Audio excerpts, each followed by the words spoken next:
Sure. So for those of you who didn't hear, just a brief rundown of what occurred today here at Highland Park Hospital. Shortly after the events that occurred in downtown Highland Park, our team here at Highland Park Hospital was notified of multiple victims that were involved in a mass shooting or casualty event. Our team very quickly activated one of our internal messaging codes called Code Yellow, which is for mass casualty and trauma response, to mobilize our surgical teams, to bring in other resources, and within a very short amount of time started to receive a number of ambulances from the emergency medical services system. We received in total about 26 total patients, 10 of which were transported by ambulance. During that time, in a very short amount of time, we had nearly 20 additional physicians and more than 20 additional nursing and support staff here in our emergency department, as well as in other areas of the hospital, to help take care of the patients that were brought in. And all of those individuals came as a result of following our protocols.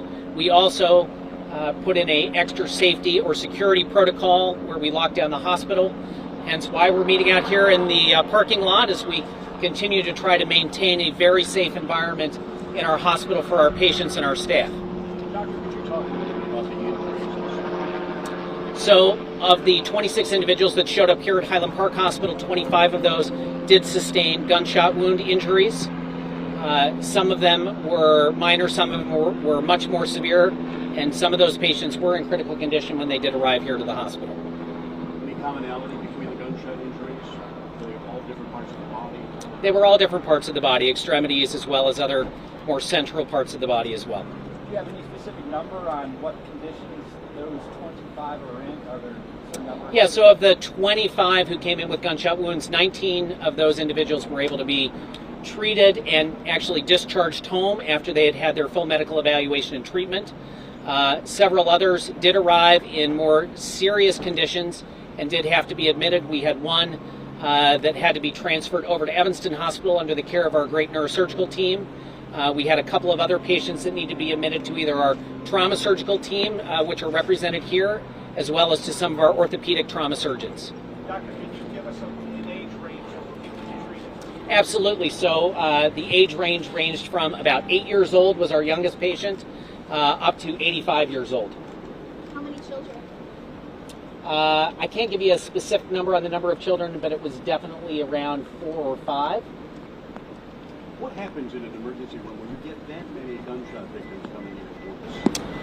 Well, we immediately have to make space for all these patients to come in, and hence why I commented before how we use some internal processes to mobilize resources. Our wonderful surgical and trauma staff were immediately alerted through emergency messaging that we had a number of patients that were going to need emergency medical services and their evaluation. On top of that, many other emergency physicians, pediatricians, internists, surgeons, trauma surgeons, anesthesiologists, and others were also notified and mobilized to help take care of the number of patients that were coming in. Your staff looks, of course, shaken up. What is this like when you have to do with such mass casualty trauma? Well, I think, listen, there's been a lot of different events that have happened in the United States, and this obviously now has hit very close to home.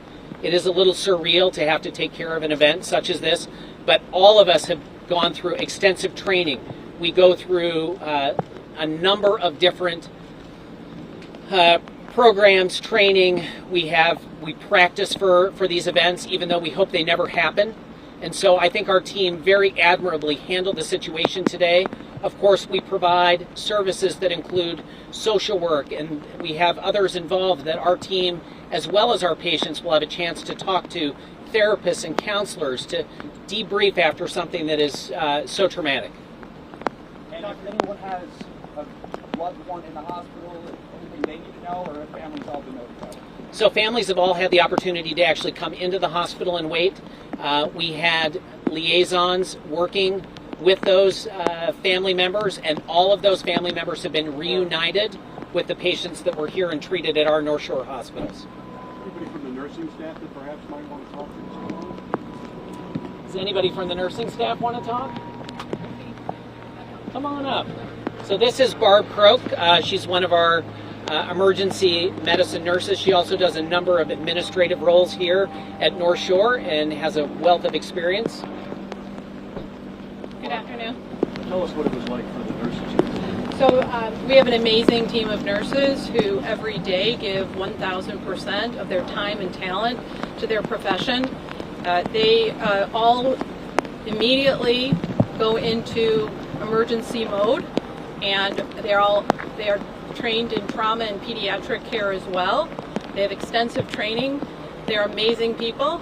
They showed their proof in COVID, and now with this absolutely upsetting and tragic mass shooting, they came to the call to duty. They were fantastic. Multiple nurses taking care of one patient at a time because there's family members. Emotional support is needed. Advanced trauma care, advanced emergency care, EMS personnel. So amazing squad of nurses. Very proud of them. I'm very, very thrilled to call them my colleagues.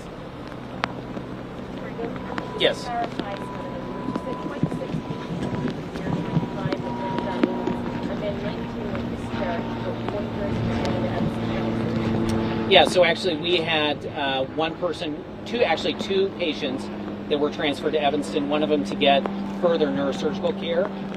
One of them was also a pediatric patient, and so our inpatient pediatric unit is over at Evanston Hospital. We had another patient who was transferred over to Skokie Hospital, which is our orthopedic specialty hospital, and another patient who was transferred down to Comer Children's Hospital after getting some emergency surgery. I would also like to add that our nursing staff were phenomenal, but the gentlemen that stand behind me here and ladies that stand behind me provided amazing emergency surgical and orthopedic care. With me is Dr. Talamonte and Dr. Andy Agos, who helps run our trauma surgery program, and the response that they made, the time in which they arrived to help support and take care of these patients was absolutely phenomenal. Dr. Talamonte, can we speak to you for just a moment? Sure. You were off-site when the initial call came in. Yes, sir. Tell me what happened. I got a text message that there had been a mass shooting in Highland Park, and could I call Highland Park Hospital, which I did, and talked to the chief of surgery there, John Lynn, who was actually out of town but got the first call.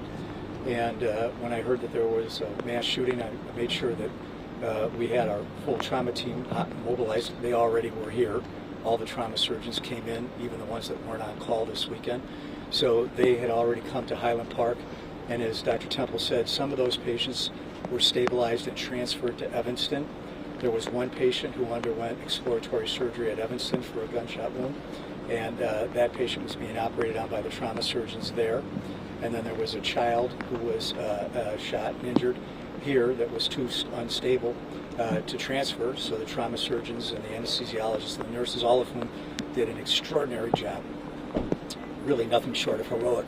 They stabilized that patient, repaired the injuries that needed to be repaired, and that child is now en route to the University of Chicago by helicopter to the Children's Hospital at the University of Chicago. So two patients that have been operated on thus far.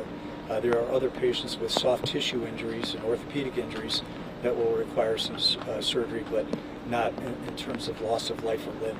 Those patients have been taken care of and are stabilized. And one's transferred, one's down at Evanston. I'm sorry? Many patients are still currently being treated here. So actually currently there are only 2 patients who are still here that are admitted to the hospital for further care and treatment. All other patients have been discharged at this point or transferred to other facilities. Yeah. Two. What are their conditions? They're stable. They're stable. Dr. Talamonte, as a doctor, I mean, your first concern is treating the patient. What do you think about when you go through something like this?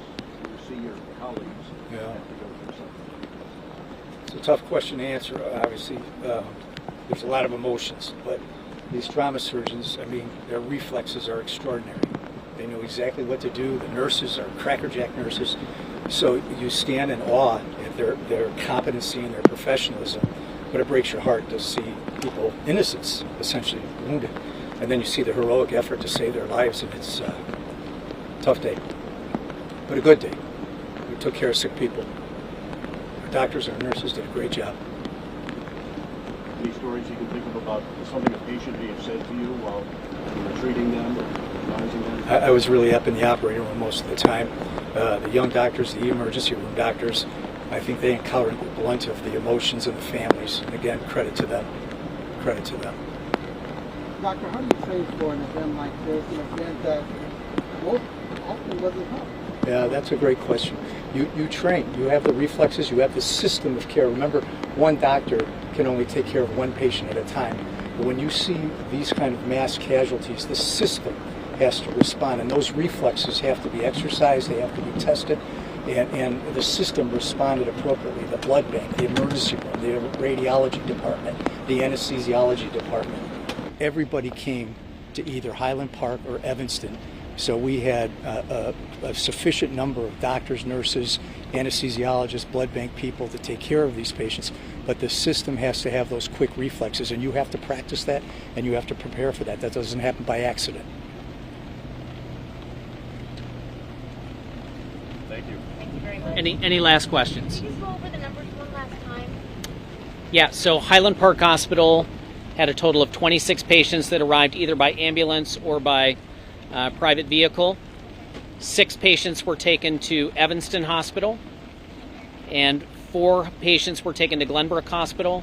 There were also additional patients that were taken to other hospitals that are not part of the North Shore system, particularly Lake Forest Hospital.